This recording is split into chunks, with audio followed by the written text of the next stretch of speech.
ആയിരം പ്രേമാർദ്ര കാവ്യങ്ങളെന്തിനു പൊന്മയിൽ പീലിയാലെഴുതി നീ.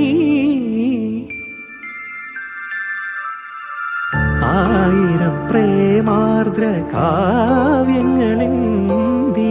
പൊന്മയിൽ പീലിയാലെഴുതി നീ. പാതി വിരിഞ്ഞാൽ കൊഴിയുവതല്ലെൻ, പാതി വിരിഞ്ഞാൽ കൊഴിയുവതല്ലെൻ പ്രണയമെന്നല്ലോ പറഞ്ഞു നീ. അന്നു നിൻ കാമിനിയായി ഞാൻ ഈശ്വരം കേട്ട നാൾ താനേ